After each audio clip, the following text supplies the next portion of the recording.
So this is like one last question that all 11 of us wanted to ask you. So if you had all the power in the world to like make a change and like change the societal perspective of what beauty and how beauty should look like, what would it actually be? What would the body image be? It would be an all-inclusive image. It would have space for each and every kind of human being that exists in this world. I would include animals too. I mean, why leave them? They are all equal. They have the equal right to on this planet. So that image would be all inclusive. I mean, it could be anybody and everybody, and that person would be loved, appreciated, and always acknowledged for the deeds that person is doing, and not the color of the skin, not the shape of their body, or the texture of their hair, or anything to do that, their height or anything with that. I would also cancel all these um, pageants that are running around in the world. I mean, they should not have a place in our society. I would cancel all these aesthetic clinics that have come up in this world. We don't need those. We don't need anybody to be under that knife, that pain. But having said that, I would also say that it is a person's freedom and choice to be who that person is, though the chances are very less that it stems from something positive. No, I think you have a complex in your heart, and then only you decide upon changing a part of your body. Otherwise you don't do it, I think so. But again, it should they should a person should be free to be who that person is, and or whatever their choice is. I have seen people getting addicted to getting surgeries and liposuction and stuff like that. It's an addiction in life. People have stolen, people have committed um, gruesome murders to gain money, so that only so that they can undergo knife and surgeries. And I've seen that on a History Channel and Discovery, and oh my god, I could not sleep that night when I saw those episodes. It was so heartbreaking. So there is no place for these things in the world, I would be. And body image would be anybody and everybody meeting each other and say, hi beautiful. I mean, I want to start acknowledging people by calling each other hi gorgeous, hi beautiful, hi handsome. And each and every person that does not, and also we should not only be thinking about our generation. We often tend to be body positive for ourselves, but we often become ageist, and we categorize our mothers and fathers into some back burner, and we often end up judging them. So body positivity and body image is not just body. It's what is inside of you, what is inside your brain, your heart, your voice, your thoughts, and how you project it outside. That is body positivity. If you have those kind of thoughts that radiate outside, you would be any type of a body, any type of a face, any type. I mean, you would grow 2 legs more and still people would want to love you. I mean, don't we love dogs? Aren't they adorable? I mean, I have a baby at home, and I think that he is the most handsome, gorgeous human being I've ever seen on this planet. So that's what I try to say here, that you can grow a tail and still you'd be the most beautiful person on this earth. And we should not forget our roots. So I would also say that body positivity would include a lot of positivity about our culture, about the clothes our mamas wear, our nannies wear, about it's all, see, revolution and rebellion is one thing that always is a cyclical process. We do not know the journeys they have gone through to reach where they could make us who we are. You should always acknowledge the mother daughter, the sisterhood bond, the brotherhood bonds of our previous generations, because fashion is cyclical, and so is body positivity. It all roots down to that. And I think we should include in this body positivity, body image circle, our parents, our grannies, Everybody. We should not call them old. We should not call them outdated. We should not call them that you are trying to act wannabe by wearing our fashion. So all these things need to be considered. The day you will see your mom at par with you in everything, you are a body positive. You have a good body image. I would acknowledge that, and I would stand up and clap for it. So it's all cyclical, and each one of us, whether knowingly or unknowingly, have undergone a revolution in our life, and that has made us who we are today.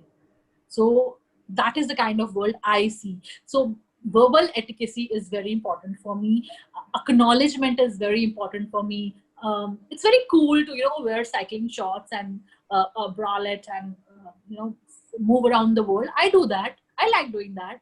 But then it should be equally cool for me to don a sari and wear bangles, wear sandoor, wear dupatta. I see that is vanishing out. But it is giving me immense pride to see some young bloggers who are celebrating our traditions on internet, and people do Halloween. We all love Halloween, but people love to do posts on Halloween. They have content made on Halloween. But what about Navratri? That is also equally important, isn't it? So then again, we are we are shaming some. Apart from body, we are culture shaming too. Our own culture, we're culture shaming. See, talking about religious wars and national wars and body wars, it's all connected, it's all interconnected. If we start loving ourselves, if we come out of our shell and accept our one self, just one body, we end up accepting the world. We end up accepting the cultures we live in. We proudly flaunt who we are. I mean, there was a time as a child when I belong to Jammu and Kashmir, and one of the languages is Dogri over there. We were mocked by people if we would talk in front of people in that language, and even our parents, while growing up, did not emphasize much on us learning that language. At that time, it was convent education trend and so on. I had no idea about it, but when I'm growing up now, I often ask them that I am upset, Mama, I am upset, Papa. You should have. I feel a lack inside me. I don't know that language well. I'm trying my best to learn it now, but of course, the younger you are, you always do it better. So they also realize this now, that in order to sound probably they're cool, they did not emphasize that much that English is everything. No, I don't think so. I'm an English lecturer, but I write poetry in Hindi. I deliberately do so, and anybody or any young person who reads that, it makes me happy. Mamas and aunties and everybody definitely acknowledge that. But I would love for you people to be acknowledging that, because that's a national language, your regional language, your culture, your traditions, your roots, where you belong. Like there are places where lehenga choli pehenna is a culture. People used to wear that. Now their children are ashamed of their mothers wearing that and coming along with them to schools. That shouldn't be so. So it is culture positivity. It is everything positive. It is mind, body, culture, nation positivity. So it is all interlinked. That's the kind of world I imagine. That's actually beautiful, and if that happens, that would make the world so much of such a better place. I think we should begin by acknowledging each other with love. Yeah. See, instead of hey this doofus, hey this that, we can always call each other with love names. That is also one way of spreading love. That is also one way of spreading verbal etiquette. And see, if somebody's day is going crappy, or somebody has come out of their homes in a very bad mood, has got a scolding from parents, the moment you call her, hey beautiful, she will instantly light up. It will instantly bring a smile on her or his face, and you can see the magic of that. You can witness it yourself. Do it tomorrow and you'll see what I'm trying to say. So I love people who are warm welcomers, who initiate talks, who reach out to people. And I love people who touch you with a very good gesture. I mean, of course we know of touch, good touch and bad touch, but I'm a great hugger. I need body hugging. I mean, I love to hug people. I love to, hold hands, put my shoulder on my friend's, put my head on my friend's shoulder. And when somebody is not feeling good, put a hand over his or her hand without anybody judging me or them. They know who I am. They know me as a person. And people might call me clingy, but I have seen the magic of these small things. This is positivity for me. These small things have a chain reaction. You automatically in autopilot set a positivity circle around, you spread it in your circle, and you see it happening throughout the day. And towards the end, when you come back from school, you're a happy person. So that's what I have to say. That's actually very beautiful, and thank you so much for being so open. And all your answers were so adorable and relatable. I mean, I absolutely loved this. I mean, I am so glad that I could, so get associated with youngsters like you, because this was kind of a surprise for me, that even children your age would be associated with me. In fact, I have to still ask you, which standard are you in? I'm in 10th, fourth class. Oh, lovely. Both of you are in 10th? Yes. Oh, lovely. So I have a question that I need to ask you both. So what do you guys want to be in life? What are your aspirations? So Samrat, I don't know about him. He's still deciding. He does not even know what to take in 11. So, and he's not in the meeting charge. I want to actually become an astrophysicist. I want to do my master's in India and get a PhD in Scotland.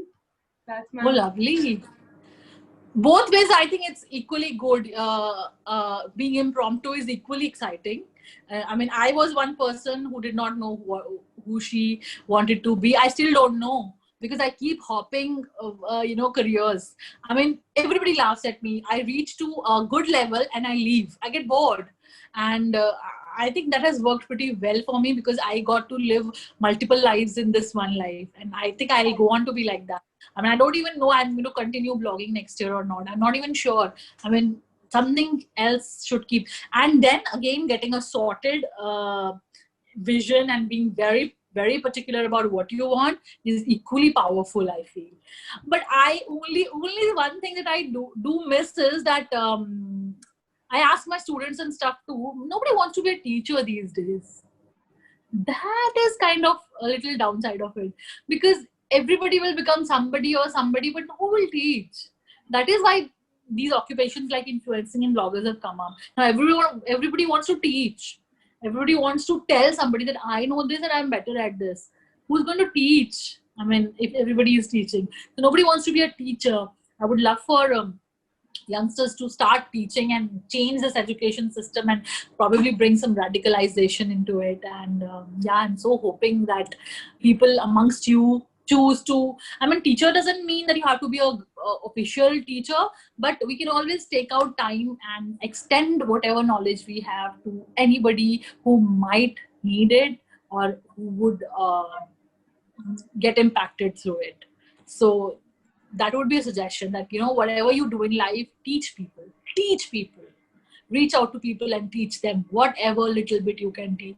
I have been doing that as a kid, for my pocket money at one point of time, then out of a craze for teaching, and then out of love for the children and students. So I've left teaching, but I mean, now I think I want to get back to it again. So yeah. I don't know about my future, but there's this new One Prosper thing that I just came across, and I just signed up for it.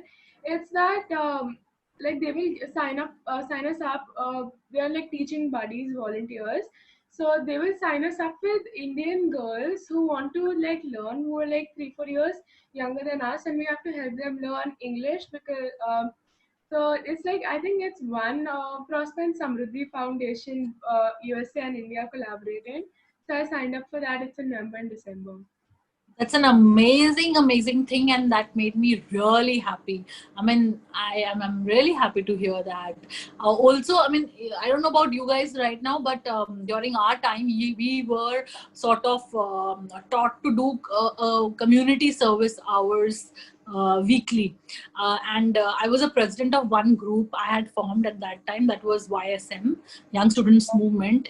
And under that, what we used to do is we used to generate funds by doing labor. I mean, ourselves, whether distributing newspapers, or whether waitressing or stuff like that, and babysitting and stuff, and we used to and contribute with our pocket money. And then every Saturday, Sunday of third Saturday, Sunday of one month, we would go to all the orphanages and old age homes in our vicinity or in our state, and we would do their for 2 days entire. We would do their all their chores, help them out with kitchen cleaning, get their medical supplies.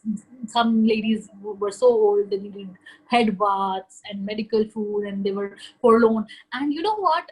Having that experience in my life has been a groundbreaking stuff for me. Has shaped me to be a very sensitive person.